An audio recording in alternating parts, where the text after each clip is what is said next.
Well, so let's dig into these the leaky gut genes. So this is now section 2 of your report, which is diet optimization genes. And yeah, now there are a whole bunch of things Right. listed here. Yeah, I mean, intermittent fasting, you have a bunch of genes where that's more optimal. But Okay. that's really true.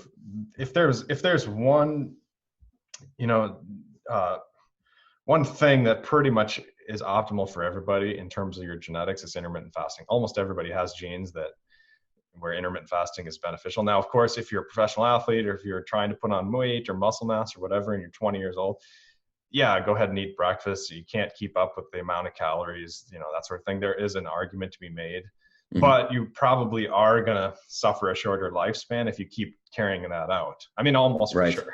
Right? Like, Yeah. so I there tell gets to people be that a all the point. time that like next level, like the highest levels of athletic performance almost always come at the expense of longevity. Exactly. Well, for Yeah. sure.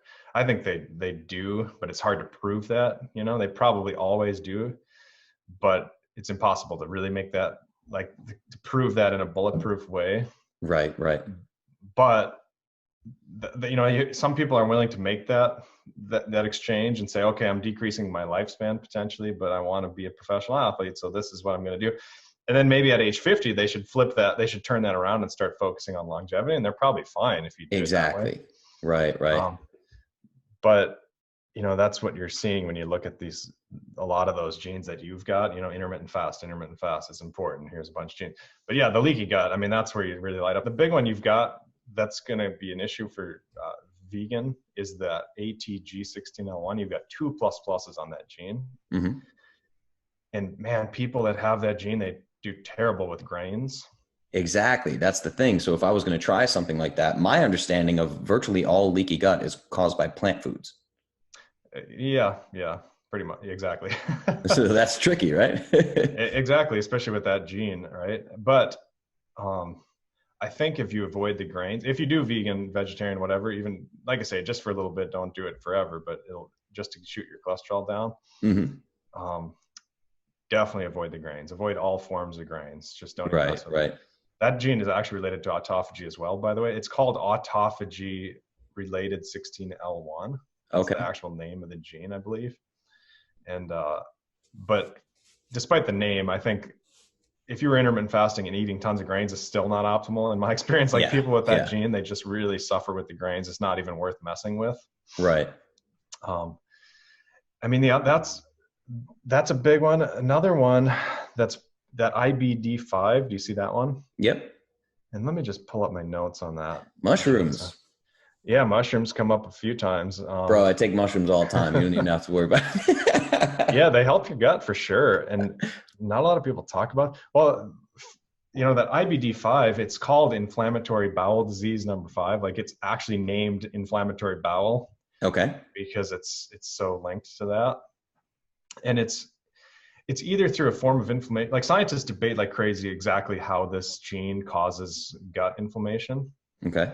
So just so you know, it's not like clear cut one way or the other on this one, but Sure. It's either from something called ergothioneine transport, and I'll talk about that in a second, ergothioneine, or it's from interferons, like having too much of this form of inflammation called interferons.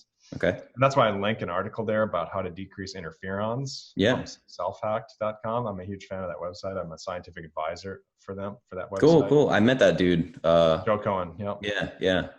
Yeah, he's an interesting guy. I like him.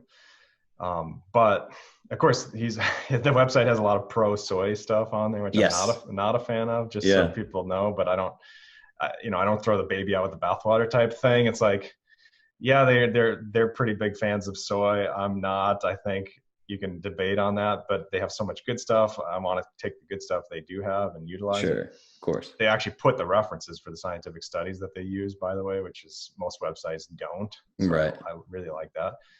But ergothioneine is a vitamin that nobody talks about. Probably never even heard the word. I've never heard of it. And I mean, you're interviewing all these top scientists and all this, right? Like you're in the minority in terms of your exposures to these things.